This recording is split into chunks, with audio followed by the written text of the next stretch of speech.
This old Ford 641 tractor was in running condition when I picked it up, but just barely.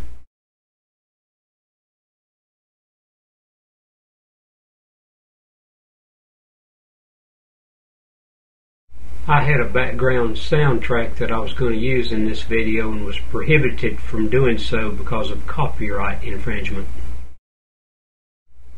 I'll be doing some major work on this bush hog in another video. Taking this 641 to my 4-bay repair shop about 10 miles away in western North Carolina. My son has a nice little trailer here. I made the rails for it.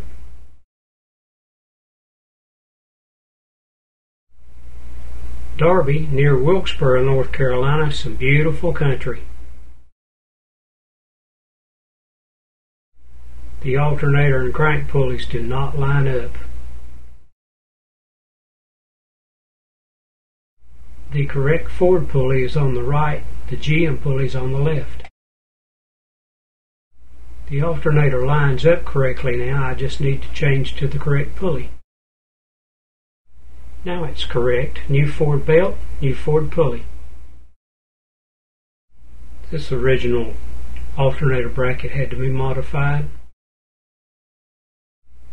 This is how that bracket was modified to correct that misalignment of the alternator. And of course this is where the alternator mounts.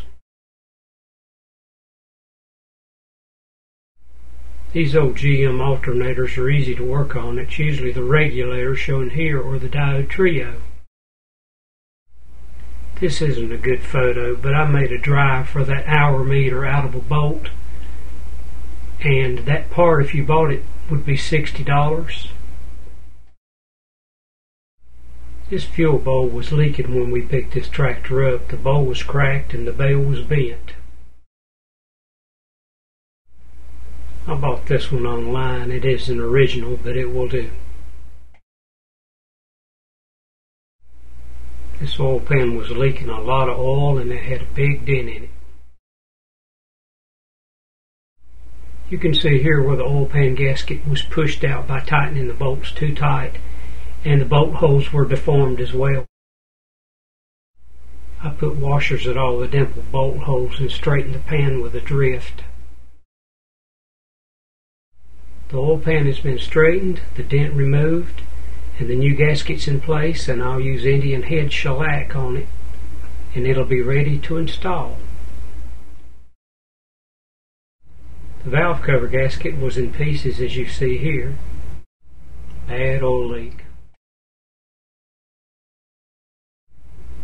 And used 2 new grommets.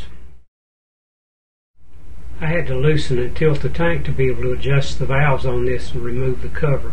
Not supposed to have to do that.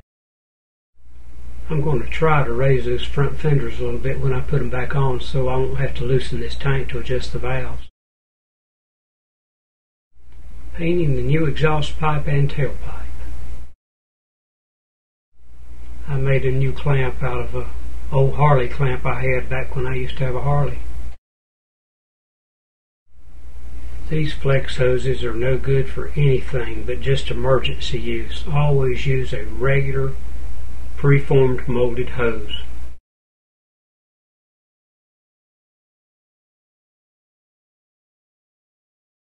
The ignition coil had a crack in it which would cause a hesitation on acceleration. The oil gauge had a very slight leak, and I didn't know that till I turned the gauge over and it covered the lens with oil.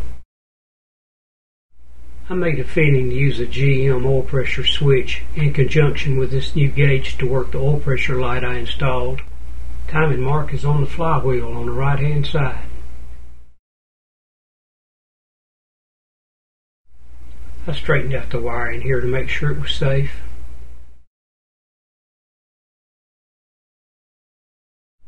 I changed all the 90 weight in this tractor because of a leaking shift boot. Water was leaking in. Both parking brakes were frozen and I had to use a torch to heat them and put grease fittings in them. This tractor was leaking 90 weight from the power takeoff shaft, and this shaft had taken a blow at some time and had cracked the back side of this bearing retainer, and I found some pieces in the rear end housing. It's cheaper to buy this shaft as an assembly rather than buying that bearing retainer and bearing. Here's a view inside the rear end housing. And here are the parts that I had to fish out of the rear end housing with a magnet, the broken part of that bearing retainer. Now I'm getting ready to paint that Pto shaft.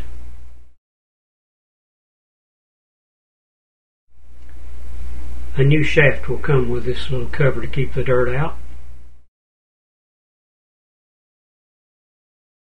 Now the brackets are back on, and so is the overrunning clutch, which is like a sprag clutch.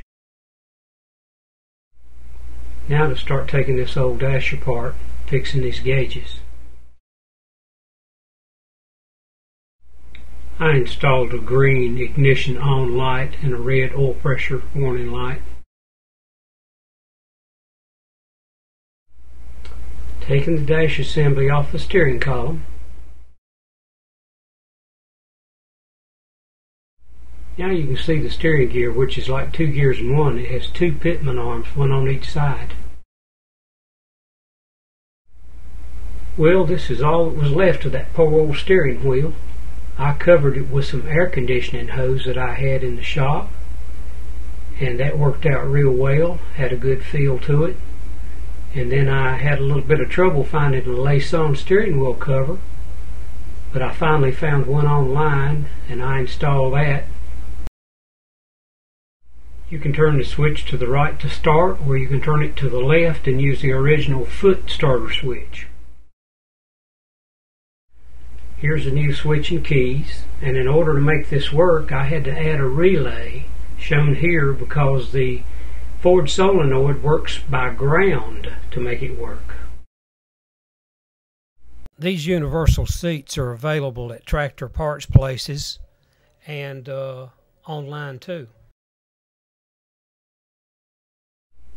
Here is what was being used as a seat when I got this old tractor when I picked it up. The old pan type seat was still in pretty good shape, but I wanted to go a little bit better than that. I wanted to use this old seat suspension because it does work really well.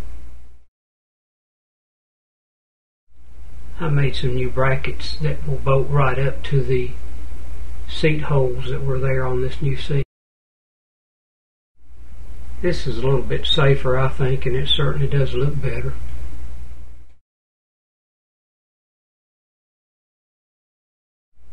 Later I added the seat belt as well. Somebody got the name on this tractor all wrong. It's a 641 Workmaster.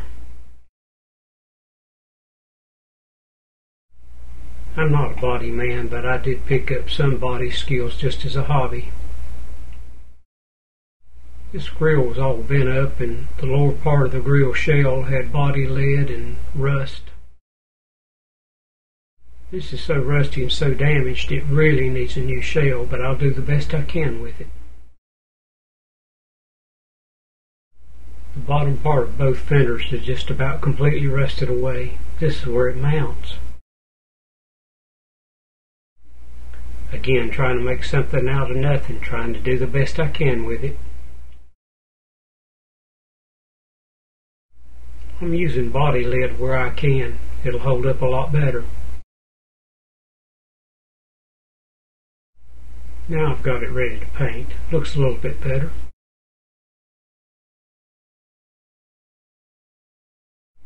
The Woods Family Farm in Darby, near Wilkesboro, North Carolina. This video is dedicated to Arnie Woods and Carol Woods of Darby, North Carolina, who are World War II veterans. I did this restoration at no charge in their memory.